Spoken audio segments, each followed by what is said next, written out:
जैसे हमारे अमाल होते हैं वैसे ही अल्लाह ताला के फैसले होते हैं। हमारे अमाल इतने गिर चुके हैं कि आज इस वक्त में भी हमें होश नहीं आ रहा है। आज भी हम ऐशो इशरत की ज़िंदगी गुजार रहे हैं। सारा दिन गप्पों में, हंसी मजाक में, टीवी में, मोबाइल में अपना टाइम पूरा लगा देते हैं, मगर ये नहीं हम सोच रहे कि आज भी हम अल्लाह को मना लें। असल में अल्लाह हमसे नाराज़ हो चुका है, अल्लाह हमसे खफा हो चुका है।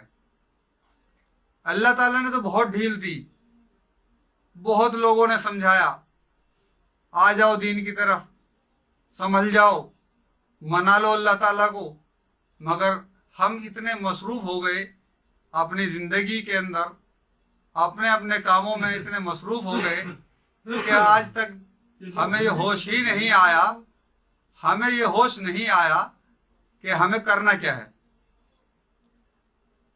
ये नबी करीम सल्लल्लाहु अलैहि वसल्लम के वक्त की भी बात है कि चंद साहबाओं ने देखा कि कुछ अब्र की तरह, सफ़ेद सफ़ेद बादलों की तरह कुछ नीचे से आसमान की तरफ को जा रहा है और आसमान से नीचे को आ रहा है ज़मीन की तरफ को।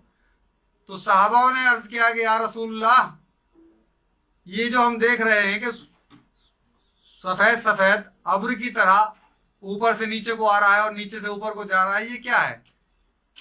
तो हज़रत मोहम्मद मुस्तफ़ा सल्लल्लाहु अलैहि वसल्लम ने फरमाया कि ये दुनिया के आमाल हैं। ये जो नीचे से ज़मीन की तरफ से आसमान की तरफ को जा रहा है, ये दुनिया के आमाल हैं, और वो जो आसमान की तरफ से नीचे को आ रहा है ज़मीन की तरफ को, वो अल्लाह ताला का फ़ैसला है। जैसे आमाल जाते हैं वैसे ही अल्लाह का फ़ैसला आ जाता है। तो आज हमारे अमाल इतने ख़राब हो चुके हैं कि नमाज से हम दूर, दीन की बातों से हम दूर, इंसानियत की बातों से हम दूर, इंसाफ की बातों से हम दूर, हक और हलाल की कमाई से हम दूर। जैसी कमाई हो रही है होने दो, जैसी कोई गवाही ले रहा है वैसी गवाही ले लो, चाहे वो झूठी हो सच्ची हो, उससे किसी का भला हो रहा हो या किसी का नुकसान हो रहा हो, हमें कोई मतलब नहीं। हमें सिर्फ मकसद है तो सिर्फ अपने पैसे से, अपनी ऐशो इशरत से, हमारा फ़ायदा अगर है तो सब कुछ ठीक है। तो मेरे भाइयों, बुजुर्गों और दोस्तों, आज भी वक्त है।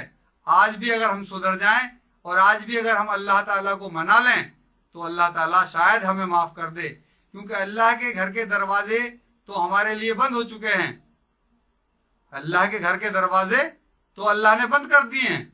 अगर हम जाना भी चाहें तो नहीं जा सकते। मगर मुझे ये डर है कि मौत के आने से पहले पहले कहीं तौबा का दरवाज़ा बंद ना हो जाए, क्योंकि मौत के आने तक तौबा का दरवाज़ा खुला हुआ है। अगर हम मौत के आने से पहले पहले तौबा कर लेते हैं, अल्लाह के हुजूर में अपनी ख़ताओं का, अपनी गुनाहों का इजरार कर लेते हैं, तो शायद हमें अल्लाह ताला माफ़ कर दे।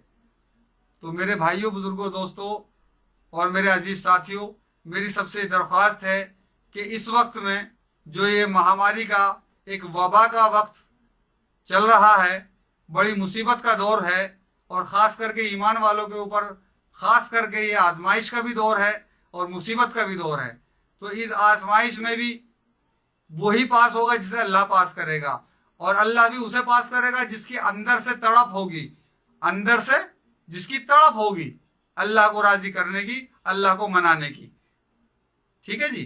तो इसीलिए ज़्यादा से ज़्यादा हमें इबादत करनी है, नमाज़ें पढ़नी है, और अब रमज़ानुल मुबारक का महीना आ रहा है, हमें रमज़ान भी रखना है, रोज़े भी रखने हैं हमें, और सदका और खैरात ज़्यादा से ज़्यादा देना है। वही रमज़ान के महीने में भी तो सदका खैरात देते हैं, आप उससे पहले ही देना शुरू कर दीजिए। जो भी आपके अड़ोस में, पड़ोस में जो भी गरीब हो, यतीम हो, मिस्कीन हो, परेशान हो, लाचार हो, उसको आप अपना सदका और खैरात से उसको नवाजें, ज़्यादा से ज़्यादा उसकी मदद करें। ठीक है जी। अपना अजीज़ हो, अपना रिश्तेदार हो, अपना करीबी हो, अपना घर का हो, कुनबे का हो, कोई भी हो। और मेरे भाइयों, बुजुर्गों और दोस्तों, जैसे भी ये गवर्नमेंट का हुक्म है कि इससे हमें बच के रहना है, हमें अपनी एहतियात भी करनी है, हमें कहीं 4-6 आदमी को इकट्ठे होकर नहीं बैठना है, हमें बाहर इधर उधर नहीं घूमना है, हमें अपने घर में ही वक्त गुजारना है। और वो वक्त अगर अल्लाह की याद में गुजरे, अल्लाह की रजा में गुजरे, तो वो वक्त कामयाब हो जाएगा। न जाने अल्लाह ताला कौन से वक्त की दुआ सुन ले। तो मेरे भाइयों, बुजुर्गों, दोस्तों, एक मुसीबत के वक्त के लिए हुजूर सल्लल्लाहु अलैहि वसल्लम ने फरमाया कि क्या हुआ मेरी उम्मत को जो नहीं पढ़ते वक्त मुसीबत में ला इलाहा इल्ला अंता सुब्हानका इन्नी कुन्तु मिनज़ ज़ालिमीन। ये आयत करीमा है, ये जिस भाई पे भी आती हो आयत करीमा, वो सुबह और शाम कम से कम तो एक एक तस्बीह, और अगर ज्यादा से ज्यादा पढ़ सकता हो तो कम से इसमें जो है 313 मरतबा सुबह को और 313 मरतबा शाम को, और एक एक मरतबा एक एक तस्बीह जो है अस्तगफार की भी पढ़ लिया करें। और अल्लाह ताला से रो रो के गिड़गिड़ा के तहज्जुद में भी और पांचों वक्त की नमाजों में भी दुआ करें, ज्यादा से ज्यादा दुआ का एहतमाम करें।